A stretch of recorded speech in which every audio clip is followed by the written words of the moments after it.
Good morning बच्चों। केरलकम memorial CBSE school Mudhol आपका स्वागत करता है। जो पिछले कक्षा में क्या विषय चल रहा था, मतलब भारत की खोज किताब में हम तीसरा पाठ मतलब सिंधु घाटी सभ्यता, इस पाठ के बारे में हम चर्चा कर रहे थे बच्चों। तो अब हम क्या करेंगे, पिछले कक्षा में जहाँ तक हुआ था वही हम रुकना चाहिए, क्योंकि तो 9 तारीख से बच्चों आपकी परीक्षा शुरू होने वाले हैं। ठीक है, फर्स्ट टर्म की परीक्षा शुरू होने वाले हैं, तो इसलिए हम क्या करना है, परीक्षा के लिए पुनरावर्तन शुरू करना है, रिवीजन। समझ में आ रहे ना। तो इस कक्षा से मतलब आज से पुनरावर्तन शुरू करेंगे। तो इसलिए पिछले कक्षा में किताब के जो सिलेबस हुआ है वही हम क्या करेंगे, स्टॉप करेंगे, पुनरावर्तन देखेंगे, फिर परीक्षा होने के बाद बच्चों कंटिन्यू। समझ में आ रहे ना। ठीक है, तो पहला आपको बच्चों आपको आपके मोबाइल में सिलेबस आया है बच्चों, ठीक है, लेकिन उसमें क्वेश्चन पेपर पैटर्न आया है, पार्ट कौन कौन से है उसके बारे में नहीं आया है, पार्ट कौन कौन से है नहीं आया है। इसलिए आज मैं इस कक्षा में आपको बच्चों बताता हूँ 8वीं कक्षा का क्या है। 1 2 3 4 5 6 7 पार्ट बच्चों, 1 से 7, 1 to 7 लेसन। कहाँ ये, वसंत भाग 3। समझ में ना। वसंत किताब में क्या है, 1 से 7, 1 to 7 लेसन। ठीक तरह से सुनो, मतलब आपको उधर पैटर्न क्या आया है, सिलेबस कॉपी, उसमें पार्ट मेंशन नहीं हुए है। ठीक है, थोड़ा टेक्निकल प्रॉब्लम का हुआ रहता है। ठीक है, तो इसलिए और एक बार आपको भेजता हूँ, समझ में रहे ना। फिर भी आप कक्षा में बोल रहा हूँ मैं आपको, 1 से 1 to 7 लेसन है इसमें। और इसमें क्या है, भारत की खोज किताब में बच्चों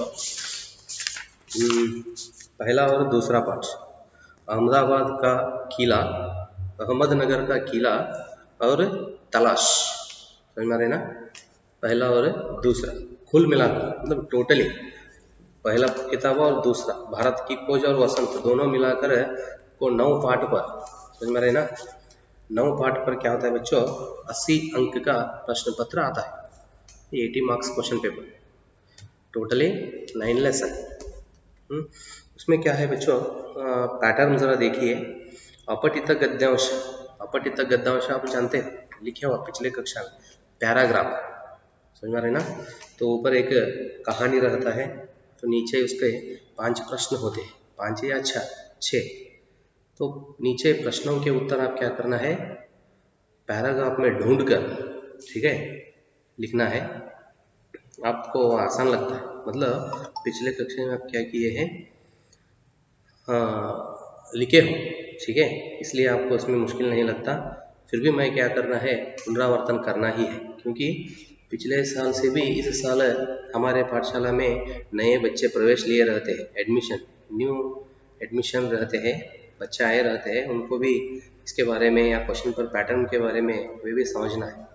ठीक है, इसलिए अपठित गद्य मतलब पैराग्राफ। दूसरा, जोड़कर लिखिए, मैच द फॉलोइंग। तीसरा, अनुरूपता। अनुरूपता मतलब आप लिखे हो बच्चों पिछले कक्षा, ठीक है, मैं उसके बारे में जिस तरह अनुरूपता जिस तरह होते हैं मैं आपको इधर चर्चा करता हूँ। ठीक है, उससे पहला हम क्या करेंगे, आइए बच्चों देखेंगे ध्वनि किताब वसंत भाग 3। उसमें आपको बच्चों 2-3 वाक्यों में उत्तर लिखिए, एक वाक्य में उत्तर लिखिए 10 और 2-3 वाक्यों में उत्तर लिखिए। ठीक है, 18 प्रश्न, 18 अंक का मतलब, ठीक है, 18 मार्क्स, मतलब 2-3 वाक्य के 9 प्रश्न होते हैं, 9 क्वेश्चंस, 2 मार्क्स।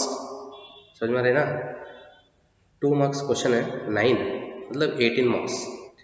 और एक वाक्य में उत्तर लिखिए, 1 वर्ड आंसर, 1 अंक के 10 पाठ के होते हैं बच्चों। तो इसलिए आप क्या करना है, ध्वनि पद्य है, तो पद्य में क्या होता है बच्चों, प्रश्न देखो कौन कौन से हैं, कविता से भाग में कवि को ऐसा विश्वास क्यों है कि उसका अंत अभी नहीं होगा। दूसरा प्रश्न, फूलों को अनंत तक विकसित करने के लिए कवि कौन कौन सा प्रयास करता है। तीसरा, कवि पुष्पों की तंद्रा और आलस्य दूर हटाने के लिए क्या करना चाहता है। ये तीनों प्रश्न बच्चों ध्वनि पाठ में, मतलब यह पद्य में, ये तीनों प्रश्न समझ में आए ना। ठीक है, मतलब मैं प्रश्न क्यों दे रहा हूँ, आपको उधर चॉइसिंग रहते हैं बच्चों। अब 5 प्रश्न हो तो उसमें 3 प्रश्न, किन्हीं 3 समझ में आए ना। अब उसमें आपको हमें कितने प्रश्न चाहिए, 9 प्रश्न चाहिए। मैं आपको एक 15 प्रश्न देता हूँ, समझ में आए ना। 15 क्वेश्चंस मैं आपको दिया तो उसमें 9 प्रश्न आते हैं बच्चों। फिर भी साथ साथ आप क्या करना है, पद्य का भावार्थ भी पढ़ना है, क्योंकि भावार्थ में 1 अंक के प्रश्न आते हैं। तो इसका अर्थ यह होता है कि अब पूरा पद्य हो या पाठ हो, पाठ भी पढ़ना है, साथ पीछे के प्रश्नों के उत्तर भी पढ़ना है, समझ में आ रहा है ना। ठीक है, तो पहला पद्य में ये 3 मार्क्स, सॉरी 3 क्वेश्चंस, तो 1 अंक के हो या 2 अंक के। और व्याकरण भाग तो बोलने के लिए नहीं होता बच्चों। ठीक है, तो व्याकरण के जो चैप्टर है वे सभी पर प्रश्न आते रहते हैं। आगे लाख की चूड़ियाँ, इस पार्ट में बच्चों क्या है, कहानी से। तो इस भाग में पहला देखता हूँ, बचपन में लेखक अपने माँ के गांव चाव से क्यों जाता था और बदलू को बदलू माँ न कहकर बदलू काका क्यों कहता था। नेक्स्ट है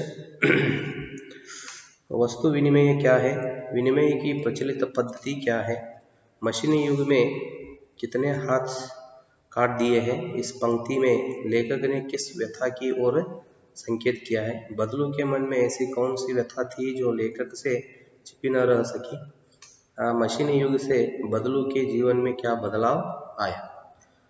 5th क्वेश्चन, ठीक है, लाख की चूड़ियाँ पार्ट में 5th क्वेश्चन है। नेक्स्ट 5th मतलब एक कहानी से भाग है, देखो बच्चों कहानी से भाग 5th क्वेश्चन है। नेक्स्ट दूसरा और एक सेकंड क्वेश्चन है, 4th क्वेश्चन है। बस इसमें 3, ठीक है, और बाकी इसमें और एक लो तो 1 अंक के भी हो सकते हैं और 2 अंक के भी। फर्स्ट पहला, दूसरा, चौथा और 5वां, समझ में आ रहे हैं ना, 4 प्रश्न हुए।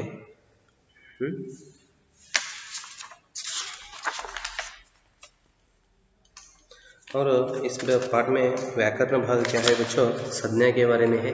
ठीक है, संज्ञा के बारे में आप पिछले क्वेश्चन में भी पढ़े हो, वो तो कॉमन प्रश्न है व्याकरण के, वो आते रहते हैं। नेक्स्ट बस की यात्रा, इस पाठ में बच्चों देख लो, अब सिर्फ मैं क्या वो प्रश्न दे रहा हूँ, इन प्रश्नों को सिर्फ इन प्रश्नों का ना पढ़ना, पाठ भी पढ़ना है, क्योंकि एक वाक्य के और जोड़ कर लिखिए, इसमें अनुरूपता क्या है, ये इसमें पाठ के बीच के प्रश्न आते हैं, इसलिए पूरा पाठ भी आप पढ़ना ही है।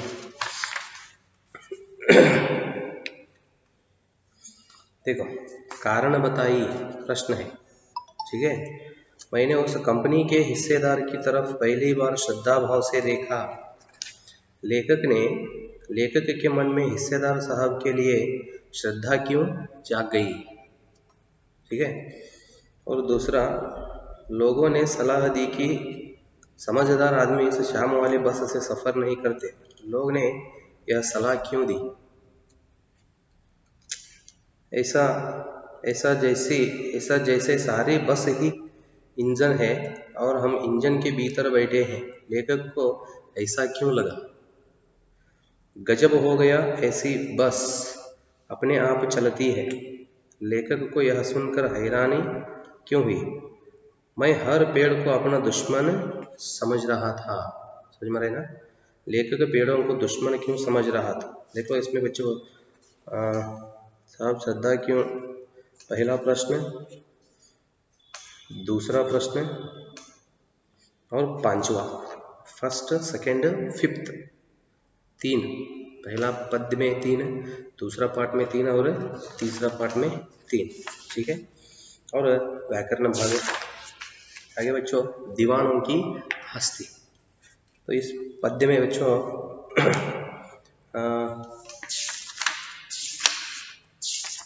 दीवानों की हस्ती आपको ये पहला नहीं हुआ था, बाद में हुआ है वो। भगवान की ढाकियाँ, ये भी पद्य है। पद्य, ये दोनों पद्य का भावार्थ आप देखे हो बच्चों, मतलब दोनों में। ठीक है, दोनों में आपको भावार्थ लिखने के लिए कौन सा आसान होता है देखेंगे। ठीक है, एक बच्चों, भगवान की ढाकिया, ये तो क्या पद्य है, इसका भावार्थ लिखने के लिए आता है। समझ में रहे ना, भावार्थ मतलब नीचे आपको क्या है, 3-4 वाक्यों में उत्तर लिखिए, प्रश्न है 6 अंक के, मतलब 2 प्रश्न होते हैं, उसमें एक प्रश्न अवश्य भगवान के ढाकिए, इस पद्य का भावार्थ लिखना पड़ता है। तो पहला पद हो या दूसरा पद, ಮೊದಲನೇ ಪ್ಯಾರ ಆಗಿರಬಹುದು ಅಥವಾ ಎರಡನೇ ಪ್ಯಾರ ಆಗಿರಬಹುದು, समझ में रहे ना, ये दोनों में एक जरूर आता है 3 अंक के लिए, 3 अंक का। ठीक है, आइए देखिएगा, दीवानों की हस्ती। इसमें कवि अपने आने को उल्लास और जाने को आंसू बनकर बह जाना क्यों कहा है। भीख मंगों की दुनिया में बेरों के प्यार, इस दीवानों की हस्ती पाठ में बच्चों 1 अंक के प्रश्न आते हैं, 1 अंक के, वो भी भावार्थ के प्रश्न। पद्य मतलब अब भावार्थ पढ़ना ही है। ठीक है, भावार्थ पढ़े तो पद्य आपको आसान से आपको समझ लेते, इसलिए भावार्थ पढ़ो, उसमें 1 अंक के प्रश्न आते हैं और जोड़ कर लिखिए ऐसा। फिर 1 अंक के पद, चिट्ठियों की अनूठी दूरी। अगला पाठ है, इसमें बच्चों देख लो, प्रश्न उत्तर है। पत्र जैसा संतोष फोन या SMS का संदेश क्यों नहीं दे सकता है। ठीक है, पत्र को खत, कागज और उत्तरतम जाबू, लेख, कड़ीद, पाती, चिट्ठी आदि इत्यादि कहा जाता है। इन शब्दों से संबंधित भाषाओं के नाम बताएं। पत्र लेखन की कला के विकास के लिए क्या क्या प्रयास हुए, लिखिए। पत्र धरोहर हो सकते हैं, लेकिन SMS क्यों नहीं, तर्क सहित अपना विचार लिखिए। क्या चिट्ठियों की जगह कभी फैक्स, ईमेल, टेलीफोन तथा मोबाइल ले सकते हैं। समझ में आया ना, ये तो क्या है, चिट्ठियों की अनूठी दुनिया पाठ में है बच्चों। आपको इस पाठ में पाठ पढ़ो बच्चों, प्रश्न नहीं देता मैं, मतलब कौन कौन से आते हैं इस तरह आपको सूचना नहीं देता, चॉइसिंग नहीं देता, इसलिए आप क्या करना है, पूरा पाठ पढ़ो। 1 अंक के हो या 2 अंक के आ सकते हैं, समझ में आते ना। किसी के लिए बिना टिकट सादे लिफाफे पर सही लिखकर, पता लिखकर पत्र बहिरंग भेजने पर कौन सी कठिनाई आ सकती है। छोड़ दो बच्चों, इसमें प्रश्न आते हैं, लेकिन वो कौन कौन से आते हैं मैं नहीं बताता, 1 अंक के या 2 अंक के जरूर आते हैं। पाठ आप पढ़ना ही पाठ। भगवान के ढाकिया तो आपको कहा, ठीक है, 3 अंक का एक प्रश्न अवश्य रहता है, मतलब भावार्थ का। ठीक है, और उसमें 3 अंक मतलब 1 अंक के भी हो सकते हैं, समझ में आ रहे ना। और एक लास्ट, क्या निराशा हुआ जाए, 7th लास्ट पार्ट है। इसमें बच्चों बहुत एक अच्छा पाठ है ये। लेखक ने स्वीकार किया है कि लोगों ने उन्हें भी धोखा दिया है, फिर भी वह निराशा नहीं है। आपके विचार से इस बात का क्या कारण हो सकता है। नेक्स्ट दूसरा प्रश्न, समाचार पत्र, पत्रिकाओं में, टेलीविज़न पर आपने ऐसी अनेक घटनाएं देखी सुनी होंगे जिसमें लोगों ने बिना किसी लालच के दूसरों की सहायता की हो या इनामदारी से काम लिया हो। ऐसे समाचार तथा लेख एकत्रित करें, कम से कम 2 घटनाओं पर अपनी टिप्पणियां लिखिए। ये तो छोड़ दो बच्चों, ये प्रश्न पढ़ते ही आप क्या होते हैं, पूरा भूल जाते हैं। ठीक है, तो पाठ में मैं आपको क्या करता हूँ, प्रश्न पाठ के बीच के प्रश्न निकालता हूँ, समझ में आ रहे ना। तो इसलिए आप क्या करना है, पूरा पाठ पढ़ाना है। तो यहाँ तक बच्चों ये क्या है, वसंत पाठ में 1 to 7th लेसन, दूसरा और एक किताब है उसमें 2 पाठ, समझ में आ रहे ना। कुल मिलाकर 9 लेसन हुए। आज अब हम क्या करेंगे, तो क्वेश्चन पेपर का पैटर्न क्या है, ठीक है, आज जोड़ कर लिखिए, उसके बारे में आज हम चर्चा करेंगे बच्चों। प्रश्न जिस तरह होते हैं और आप ऐसा लिखना है, क्या है, पहला जोड़ कर लिखिए,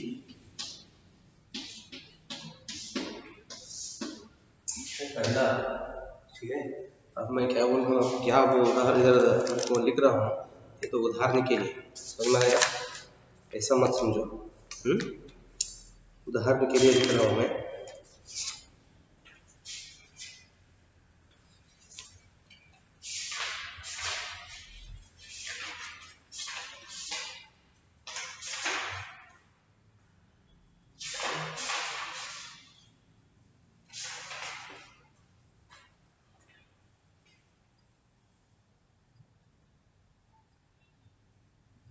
पहला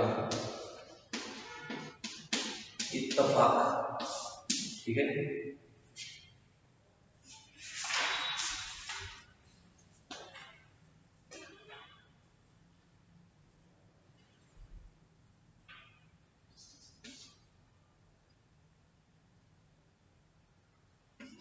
हस्ती,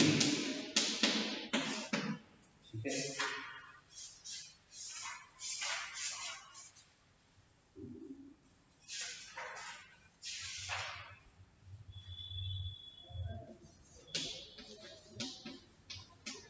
बरसात, ठीक है, बरसात या चिड़िया,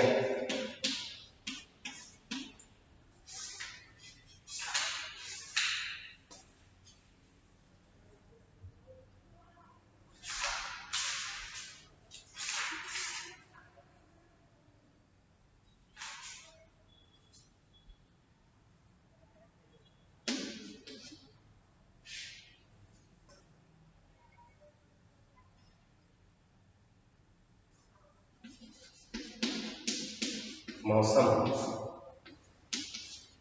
पांचवा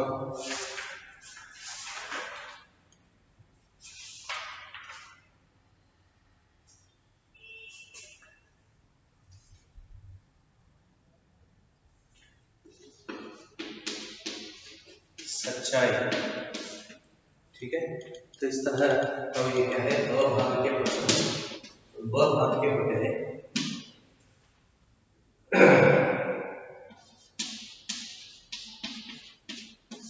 संयोग, ठीक है, व्यक्तित्व,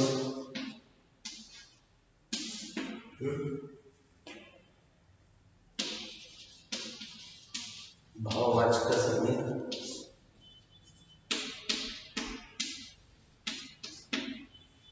और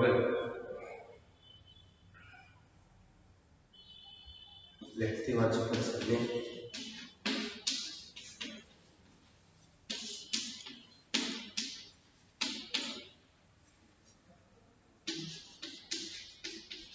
वातावरण, और इधर क्या होते हैं, फर्स्ट, सेकेंड, फोर्थ, फिफ्थ और सिक्स्थ, एक और 5 होते हैं और दूसरी और 6 होते हैं।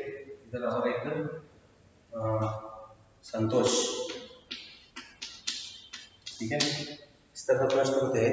जो आप लिखने की तरीका मतलब ढंग, पहला इधर क्या करना है, अ भाग के पांचों लिख लेना है, 3, 4, 5, ठीक है।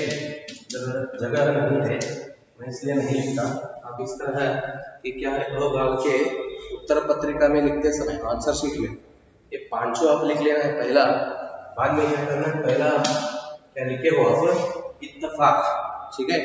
इसका उत्तर इधर इसमें ढूंढना है, क्या है उत्तर, संयोग। पहला क्या करना है, ब भाग के सभी लिख लेना है, ब भाग में इसका उत्तर ढूंढकर आगे लिखना है, ठीक है।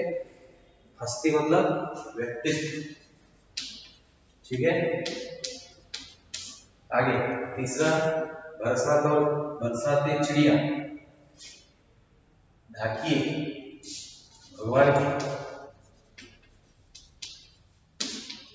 भगवान के ढाकिए, ठीक है।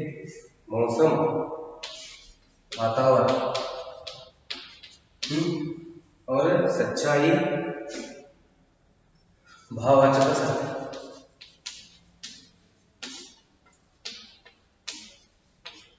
ठीक है। इस तरह बच्चों क्या है, जोड़कर लिखिए, क्या ये प्रश्न है, जोड़कर लिखिए। प्रश्न का उत्तर हम जिस तरह लिखना है यह तरीका है, ढंग पद्धति ಇದೇ ರೀತಿಯಾಗಿ ಬರೀತಬೇಕು। ಮೊದಲಿಗೆ ಏನು ಮಾಡಬೇಕು, ಅ ಭಾಗದ ಎಲ್ಲ ಪ್ರಶ್ನೆಗಳನ್ನ ಬರ್ಕೋಬೇಕು ಆನ್ಸರ್ ಶೀಟ್ ಒಳಗೆ। ಆ ಬ ಭಾಗದಲ್ಲಿರ್ತಕ್ಕಂಥದ್ದು ಇದರೊಳಗೆ ಏನು ಮಾಡಬೇಕ್ರಿ, ಆನ್ಸರ್ ಯಾವುದಲ್ಲ ಅದನ್ನು ಹುಡುಕಿ ಬರೀಬೇಕು ಅದ್ರ ಮುಂದ್ಗಡೆ। ಅದನ್ನ ಬಿಟ್ಟು ಇದು ನಿತ್ತಪ್ಪ ಸಂಯೋಗ ಅಸ್ಥಿ ಅಂದ್ರೆ ಏನು, ಆಮೇಲೆ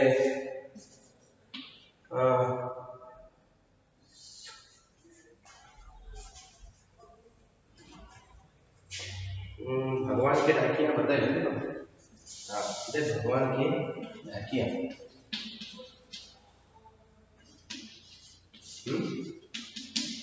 भगवान के ढाकियां, ठीक है। ಆಮೇಲೆ ಇದ್ರದ್ದು ಬರಸಾತ ಚಿಡಿಯಾ ಈ ರೀತಿಯಾಗಿ ಏರೋ ಮಾರ್ಕ್ ಮಾಡಿದ್ರೆ ನಾನು ಮಾರ್ಕ್ಸ್ ಕೊಡಂಗಿಲ್ಲ, ಪೂರ್ತಿ ತಪ್ಪು ಅಂತ ಹೇಳ್ತೀನಿ, ಚಕ್ಕೆ ಮಾಡಂಗಿಲ್ಲ। ಯಾವ ರೀತಿ ಬರೀದನ್ನ ಪದ್ಧತಿ ಹೇಳಿದೀನಿ ಅದೇ ರೀತಿಯಾಗಿ ಬರೀಬೇಕು, ठीक है। ठीक है बच्चों, तो अनुरूपता आगे का भाग अनुरूपता और ये पार्ट में अंतर लिखिए। पैटर्न में आगे अभी पार्ट है तो भाग है, इसके बारे में हम अगली कक्षा में चर्चा करेंगे बच्चों। धन्यवाद।